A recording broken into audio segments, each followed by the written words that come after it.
Thank you so much. Hi, guys.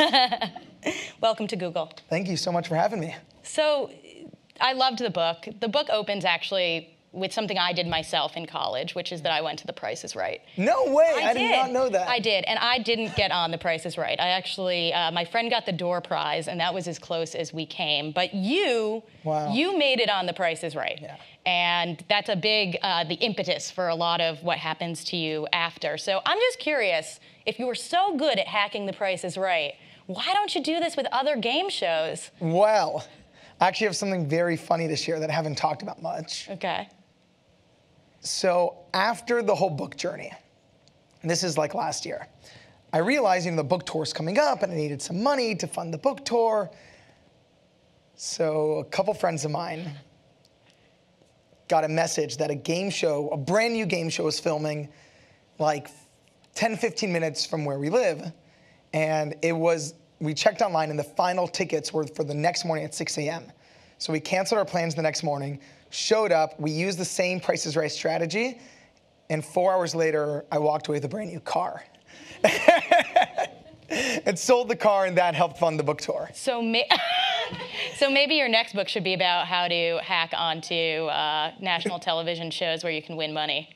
It's worked out pretty well, kind 2 for 2 so far. So you stopped out of college. You were at USC, and you talked about the idea of a dream university, and that's sort of why you interviewed a lot of these people. How do you feel about alternative education and taking a non-linear path? So I had 2 different things pulling at me when I started college. So this whole journey started when I was 18. I was a freshman in college. And I was spending every day lying on my dorm room bed, staring up at the ceiling. And to understand why I was going through that life crisis, you have to understand that I'm the son of Jewish immigrants, which pretty much means I came out of the womb, my mom cradled me in her arms, and then she stamped MD on my ass and sent me on my way. And, in 3rd grade, I wore scrubs to school for Halloween. I went to pre-med summer camp, studied for the SATs. And by the time I got to college, I'm the pre-med of pre-meds. And, that was the goal. Work as hard as you can in high school and you get to college. But very quickly, I remember lying on this dorm room bed, looking over at this towering stack of biology books, feeling like they were sucking the life out of me. Mm-hmm. So at first I assumed maybe I'm just being lazy. But then I began to wonder, maybe I'm not on my path. Maybe I'm on a path somebody placed me on and I'm just rolling down.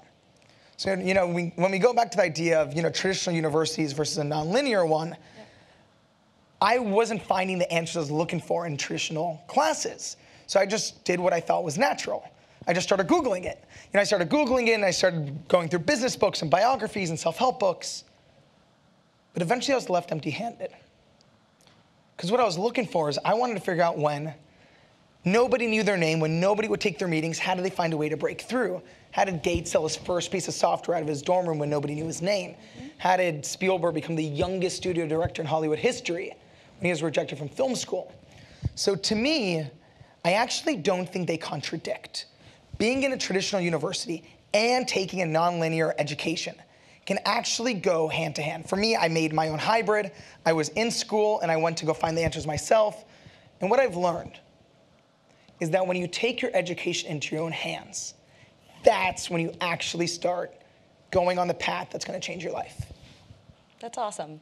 And I think that's great advice to sort of have both and weave them together. So this is sort of my take on the book a little bit. The third door, you almost use your own third door framework to create this book. So it's kind of meta because you're talking about how all of these major, powerful people use the third door, but you yourself kind of had to use a third door to find them. Is that sort of how you envision this book? Because that's the journey that I sort of saw when I was reading it. It's a good insight, and I didn't even realize that until I was looking back on the book in hindsight.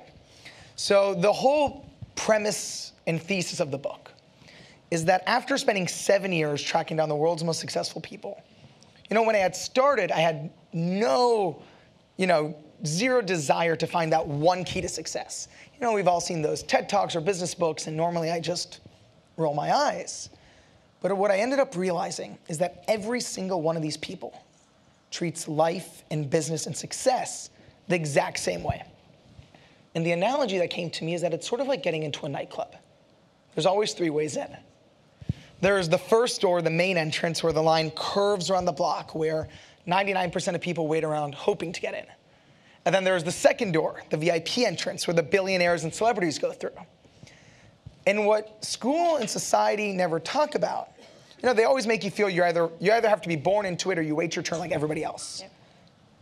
But what I've learned is that there's always the third door. Yep. And it's the entrance where you jump out of line, run down the alley, bang on the door 100 times, crack open the window, go through the kitchen. There's always a way in.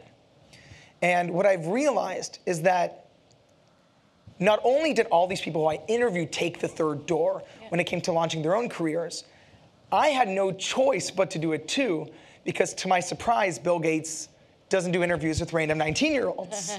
So that's why it took this long process of running down the alley, getting muddy, getting bruised up to make it happen.